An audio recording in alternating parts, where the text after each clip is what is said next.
Kung ayaw mo na, makipag-break ka, hindi yung iiwan mo na lang ako sa ere. What? It's beyond far, far away than expected. Bago ko pumasok sa sinehan at yung medyo umpisa pa lang ng pelikula, sabi ko, nako, another cliche na naman itong romantic story na naman. And naiba lang yung cast. Pero alam niyo, dumating yung plot twist. At nakita kong mag-act si Dustin Yu, si Will Ashley, and si Bianca De Vera. Grabe, hands down. They made the outcome of this film a top-notch film of this 2025. Ito yung pelikula na dapat hindi nyo palampasin sa MMFF. And those three, plus the cast, deserves a standing ovation. Here's Bana, which is si Bianca De Vera, na sobrang nasaktan kay LA, which is si Dustin Yu, na bigla na lang siyang iniwan sa ere nang walang paramdam.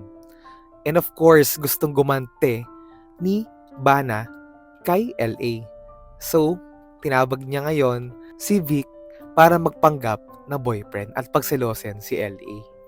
What Banas didn't know is that instruction kasi ng mother niya yon kay LA na nalayuan si Bana bago pa mapahamak yung buhay niya. Kasi ito si LA may malaking problema na dinadala. And nagawa lang naman niya yon kasi sobrang mahal niya rin si Bana. Pero diba masakit naman kay Bana yon, naiiwan ka na lang bigla na hindi mo alam. So ito naman si Vic may malaking problema din. And it's for you to find out ano mga nangyari sa mga sumunod na eksena. The emotion that was set here in this movie, pataas eh. Paganda kasi na paganda yung pelikula. Ganun siya. First time ko mapanood sila ng sama-sama at grabe yung kilig ko. Grabe yung emosyon na naramdaman ko while watching them. The Tree was the gem of this movie. At for sure, gugustuhin mo sila lalong mapanood in the future. Ang ganda ng editing, ang ganda ng sound scoring, ang ganda ng kanilang acting, ang ganda ng pinakita na lang view from Cotabato, yung Cebu Farm, yung Lotus Garden, and then the like.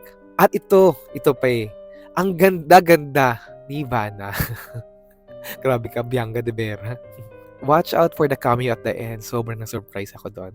Pero before we end, tatanungin ko muna kayo, kung kayo, sa sitwasyon ni Ivana, sinong pipiliin nyo? Si Vic or si LA? Love You So Bad is one of the most recommended movie that you should watch.